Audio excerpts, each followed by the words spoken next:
Remember the last chocolate cake recipe? Well, somebody made a comment about baking without eggs or cooking without eggs or what can you use for egg substitutes. Well, our egg shortage is not unlike the Depression years when things were hard to come by. And so if you were to like Google depression cake, you might find this recipe. I, on the other hand, have access to these marvelous old church cookbooks from the 70s that cost probably, you know, like 75 cents or $1 to buy from your local church. And now I think you can get some of these German-Russian cookbooks from Michael Miller's Germans from Russia organization at NDSU Extension. And I think Jeremy is there now as an interim director. But they'll cost you 25 to 30 bucks for a reprint.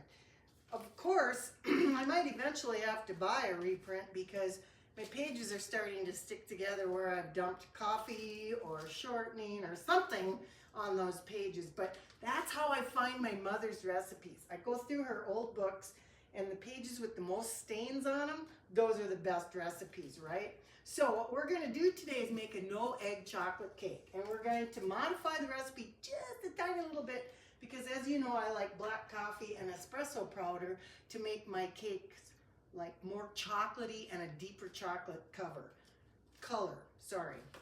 So I will also, when it comes out of the oven, make a simple frosting for it, and then we'll have a taste test, okay?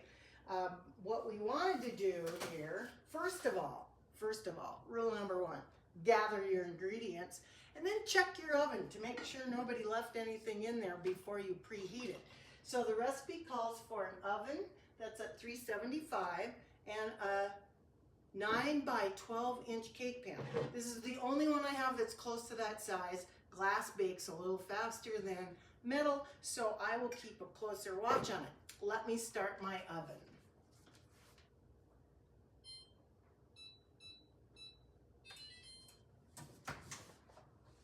Nothing in there but the racks. We're good to go. All right, cake release. Remember, when you're baking layer cakes and you want them to come out of the pan cleaner, you would be using cake release. I wouldn't necessarily have to use this for this particular cake, which is going to stay in this pan, but I'm going to grease the bottom of it anyway with this.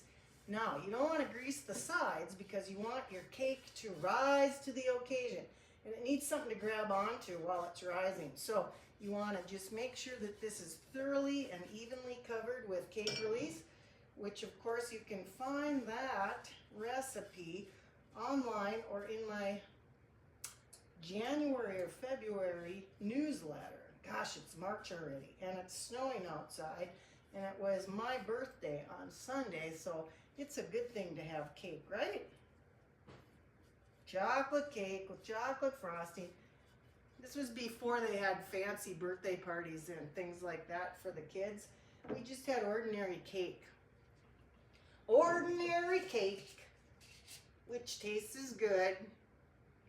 And as long as it tastes good, who cares? All right, greasing the pan, turning the oven on. We're gonna put this off to the side here. We're gonna take a mixing bowl. I bought this mixing bowl at a thrift store, and I bought it because my mother had a mixer, and this was the bowl. There's a second bowl with a spout on it that also worked with it. It's got a little chip in it, but it's one of my favorite baking bowls. So let's start. This is so simple too. All you have to do is dump the ingredients.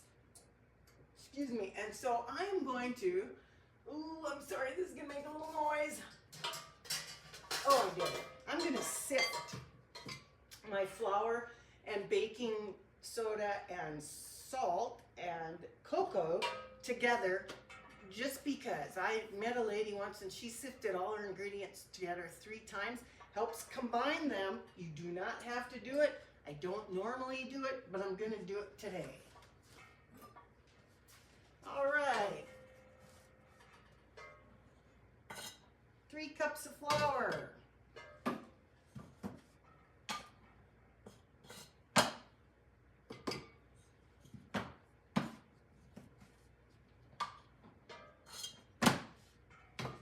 Somebody asked me how I measure flour. I know if you took home ec, there's, you know, you're not supposed to just dive in and put flour into anything, but that's normally how I do it. I've gotten a little better lately with filling it with my scooper and shooshing off the top. You all know how to measure flour, don't you?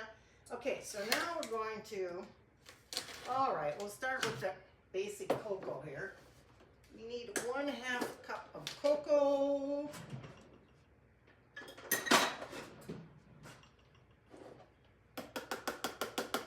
See, and your cocoa sometimes gets a little bit lumpy, and so that's one of the reasons I'm sifting this stuff today. I need a little help getting that out of the bottom of that container. Now, this is the last of this box of cocoa, which is probably a good thing. Because what I'm going to do is fill the remainder of the cup. I'm just going to let that sit there. Ooh, with my black cocoa and a little bit of espresso powder. Now, keep in mind the chocolate kind of has a tendency to keep you awake at night. So if you don't want the additional caffeine from the espresso powder, don't put it in here. I'm going to put, a couple teaspoons. I know, that wasn't a level teaspoon, but like, who really cares? All right, off to the side. All right, then we're going to do that, just a tiny little bit of espresso. The coffee flavor really brings out the chocolate flavor. All right, so we did that. And then we have to add a 1/4 teaspoon of salt. Once again, I didn't measure it carefully. 2 teaspoons of baking soda. All right. I buy soda in them great big 5-pound bags and dump it in this container. Now, the baking soda will act as a leavening agent, but we're also going to add another little ingredient as soon as I put the sugar in here. Oh, wait, let's sift this first. We don't have room for the sugar quite yet.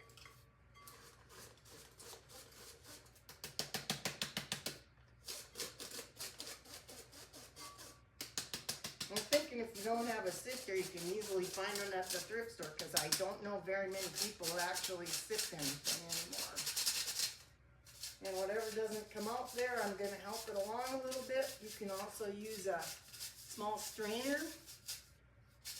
And my salt is coarse, non-iodized kosher salt. So I have to put it in like that. It won't go through there. Okay, off to the side with that. Now, let me see here. What are we forgetting? Oh, we must not forget the sugar. That's the most important part. No one likes a sour cake. Oh, I almost put 3 cups of sugar in. That would have been bad. It only calls for 2, okay? All right, so we've got almost all of the dry ingredients in here. I'm going to give that a whisk here with my little beater.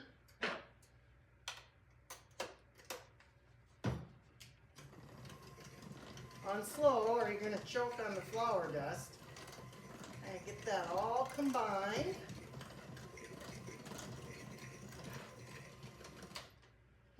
Okay, now for the wet ingredients. Here's the thing. We have to add 2 cups of water,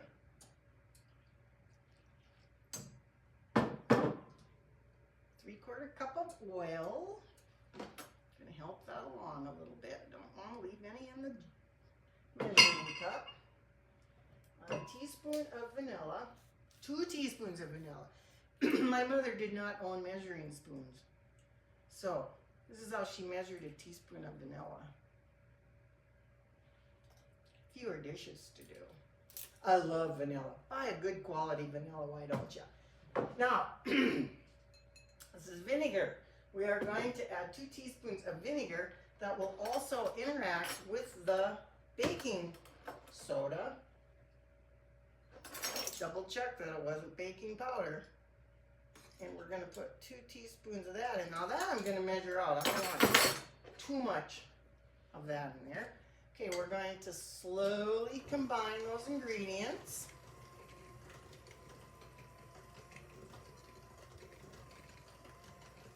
So that they don't come flying out in my face. Oh my goodness, I don't know why I was thinking this wasn't going to work, but it looks wonderful. Okay, I'm going to speed the mixer up a little bit. It is nice and thick. It's going to be a really rich cake. All right.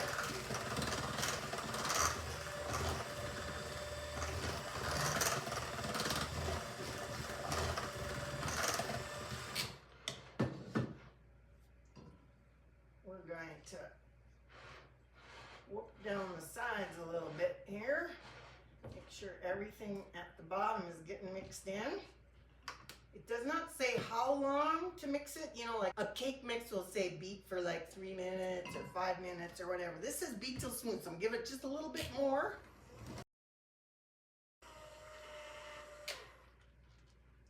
It's a real shame I don't have any little kids here to lick my beaters. Used to be the best part about baking. It looks beautiful. All right, so I grabbed my pan, my greased pan. It also says this makes good cupcakes too. I would have made cupcakes, but I think that the cake will stay fresher than a bunch of little cupcakes. Although I don't know how we're gonna eat all this because it makes it look like it's made a lot of batter here.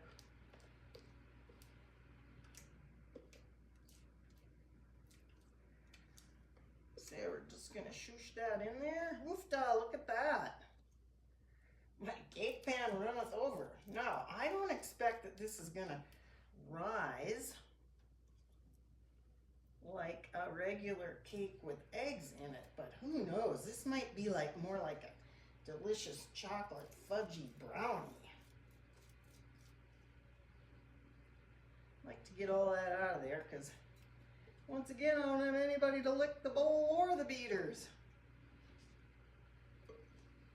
All right. Oh, wait. Tastes like chocolate to me. All right. We're going to put this in the oven for approximately 45 minutes, according to the recipe. I will check it after 30. And you know how to check a cake, right? You use a broom straw. If you put it in there and it comes out clean, your cake is baked in the middle. So I'm excited to see what this looks like. So I will see you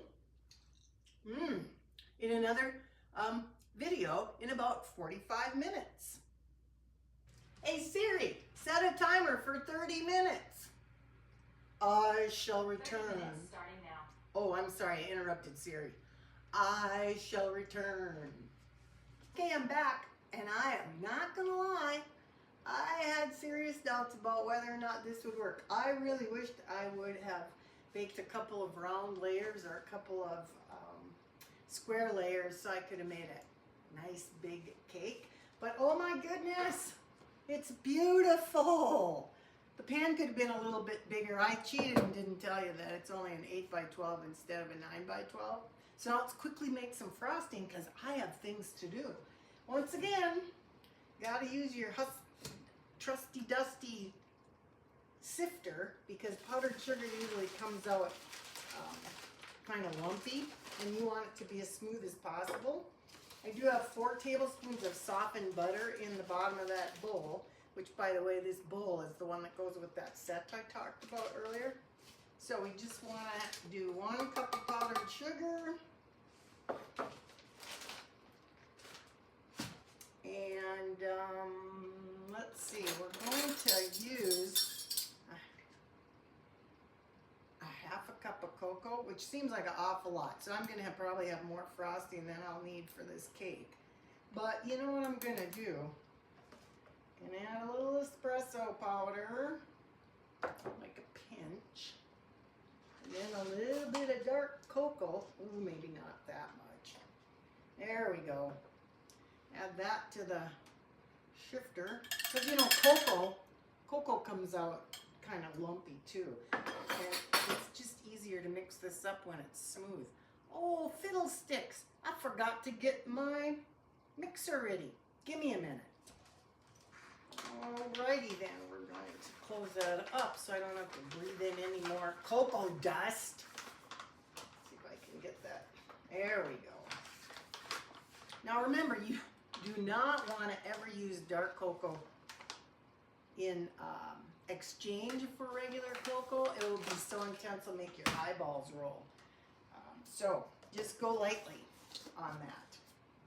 Okay, we're going to do this, and we're going to do this. Oh, I forgot, we're going to need a little bit of milk.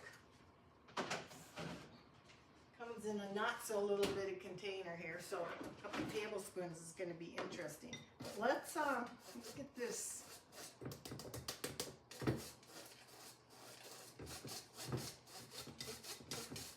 Sift it up here.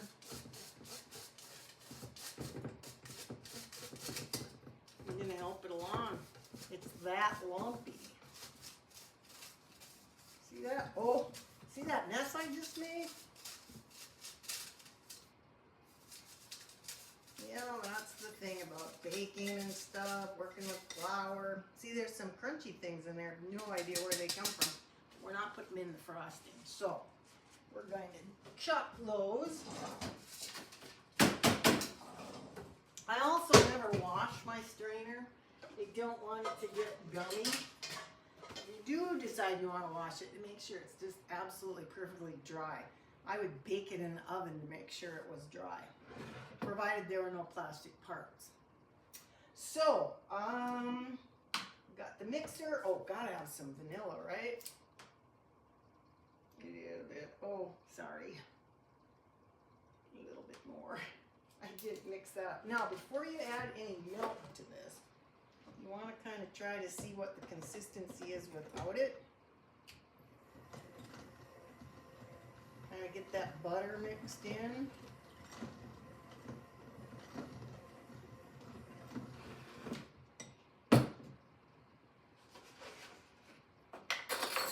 Start off with a couple tablespoons because it's easy to add too much. Then you gotta add more powdered sugar, and then when you add more powdered sugar, you end up with way more frosting than what you want.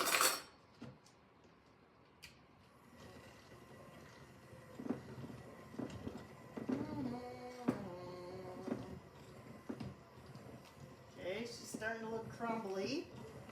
Starting to take on a good color. Okay, we're getting it mixed up. However, I don't know if you can see that, it's a bit like seized up. So, in order to make it spreadable, we're going to add another tablespoon of milk. Check it out. I did bake my cake for a full 45 minutes. However, everybody's oven is different, and I'm getting to know mine, of course. And it's still a puzzlement to me, because, I mean, jeepers, it's an oven, right? But it bakes a little different than my last one. Ooh, yeah, baby. Okay, so you can make this any consistency you want. Do I want it to be a little... I think I'm just going to add just a hairy little bit more milk. So it's, oh my goodness.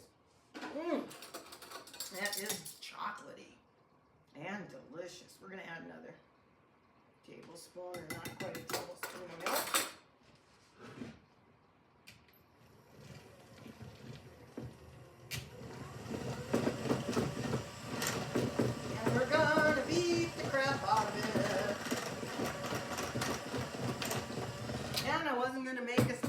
Dirty, but you know, gotta scrape all that goodness off the sides. All right, here we go. Ooh, it's really nice. If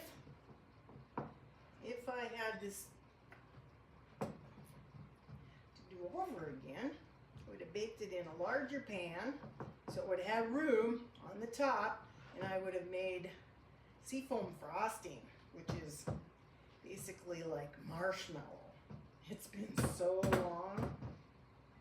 And we might do that for Easter because I had an idea. All right, let's whip that up so it's nice and smooth.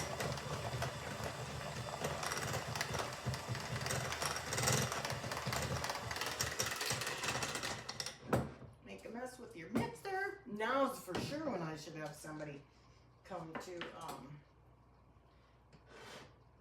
lick the beaters. I think we'll be able to make use of all this. We're just gonna put her on like that.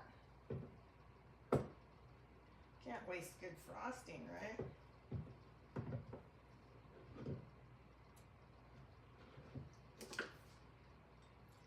Dun, dun, dun, dun, dun.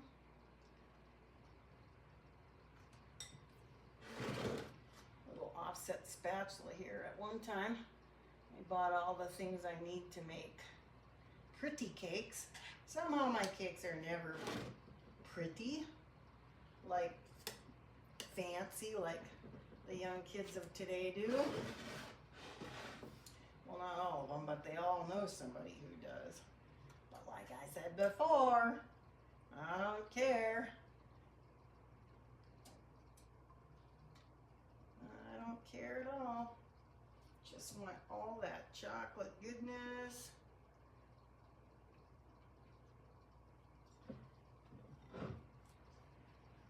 On my cake.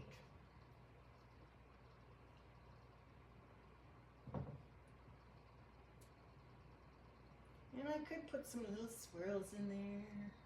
Little swirls. Little swirls. Little swirls. Try and make it look pretty. All right, my friends, save your eggs for breakfast and try my eggless chocolate cake recipe. It looks so delicious. See you next time.